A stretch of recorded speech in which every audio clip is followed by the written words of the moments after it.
Your Excellency, you always amaze me with, not with the written speech, you always amaze me with your off-the-cuff speech.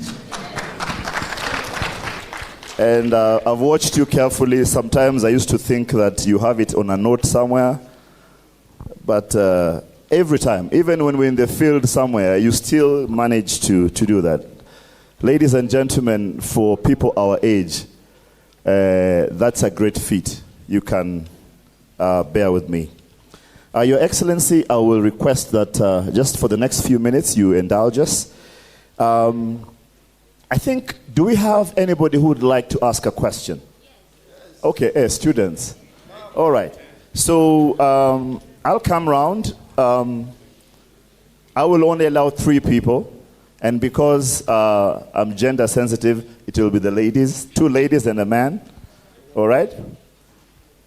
Make it short and relevant and factual. What are our rules? Short, relevant, and factual. All right? So let's do this. I'll choose 1, 1, 1. All right, you're about to fly out of the seat. Let me come to you. All right? So make it short, relevant, and factual. Tell us your name, where you're from. Yes, please. And maybe I'll listen to your question before you ask so that we don't get ourselves here with... oh, you have notes? All right. So what is it about? I'm serious.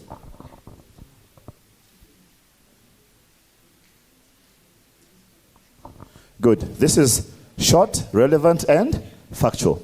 Please. Thank you so much.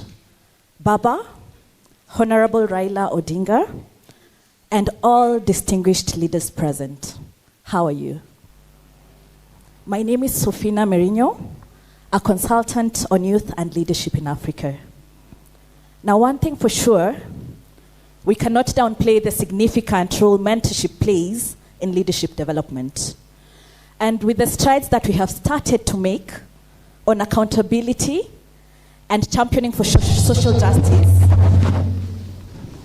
what can you advise from your experience to passionate individuals on the continent to ensure that we achieve success in achieving democracy, social justice, and have control of our continent? Thank you. Thank you very much. I also want to give a chance to those who are visiting with us from out of this country. Wakenya wanajua mnapambana sana. Anguka nayo. Where are you from? All right, please. Thank you so much. Honorable, they call me chairperson of Africa Union. My name is Eva Gerard from Tanzania. I'm a chairperson, also founder and CEO of Tanzania Women and Youth Advisory Organization. My question is, as a coming Africa Union chairman, what a plan do you have to the young people of Africa continent? Thank you. All right, and here we say 2 ladies, so I need a man, a gentleman. Are you gentle? All right. Okay. Short, relevant, and senior. All right. Hello, everyone. Prime Minister, my question is very simple. We've had countless number of youth. Okay, my name is George Ngaira. I'm a businessman and also youthful and gentle, as you say. Honorable Prime Minister, my question is very simple and clear. We've had dozens of these youth organizations and conferences talking about youths, and we've always had policies that have been passed. As the incoming leader of a continental organization like the African Union, what mechanisms are you going to put in place to see to it that the implementation of all this program is done within a timed structure? Thank you very much.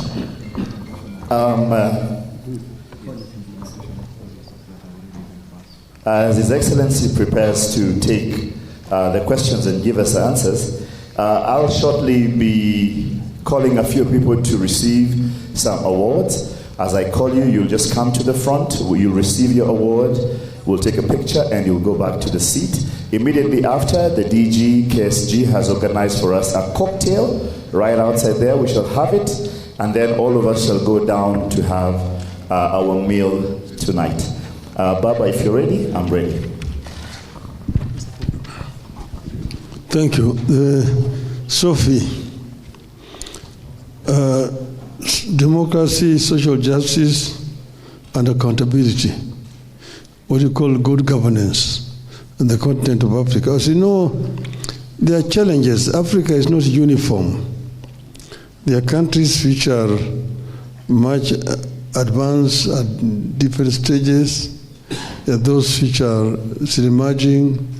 The others which are still under dictatorships and even military rules, as you know.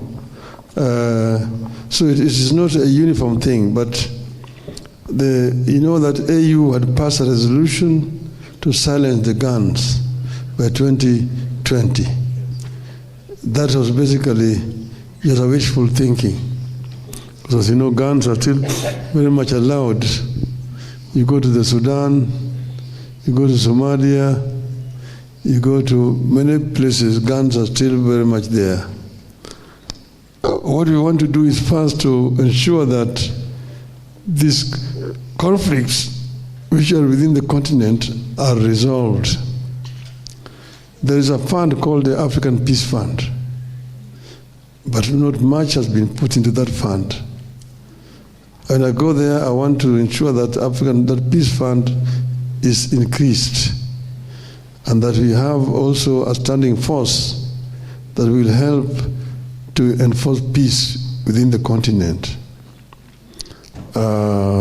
Secondly, of course, we have a standard of good governance.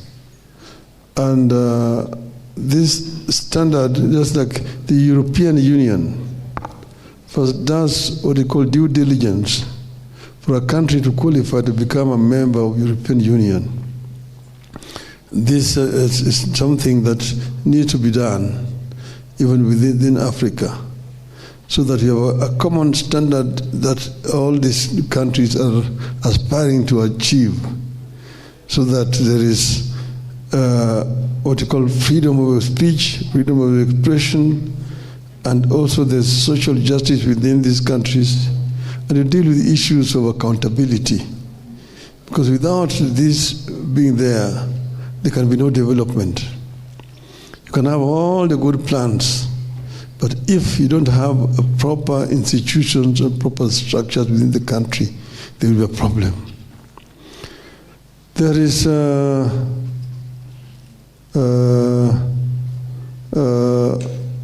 what you would call, there is a reform committee which has been set up. This and here, I think I'm going to deal with let me deal with the second question of Eva. The EU plan to raise the youth. I've already talked generally about the potential of the youth in the continent. And I've said that we need to empower the youth by first imparting knowledge and technology on the youth, so that the youth are properly empowered to be able to realize their potential. Now, there are different governments have got different programs, so they want to agree on a template that's continental-wide, and we will be doing peer review of these African countries to ensure that they conform to the minimum standards that have been set by the African Union. Finally, George, on the implementation of policies. First, you need to know that currently there is a disconnect between the Secretariat and the the union, because a lot of resolutions which are passed by the summit of heads of states are not implemented. I was talking to the current chairman, who is actually complaining that majority of resolutions passed by the heads of state never see the light of the day. They're never implemented. I want to, right now there is a committee on reform of the AU. This committee has been chaired by President Kagame of Rwanda. But now this chair has actually passed on to Kenya, the Kenyan president. I believe that this committee will come up with the proper reforms that will ensure that African Union structure is brought almost in conformity with that of the European Union. And that will make it much easier to ensure that resolutions that are passed by various organs of AU actually are implemented fully. This is what I intend to do. And that will make AU a much more efficient and effective institution. Thank you.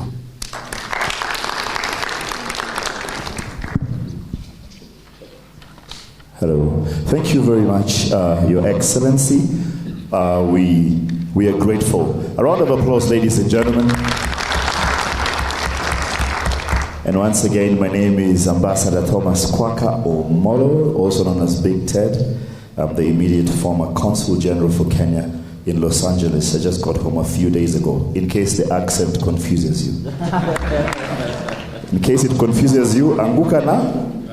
Anguka na. Although Kenyans move on so fast, we haven't even learned how to go there properly. You guys already have brought something else, you know?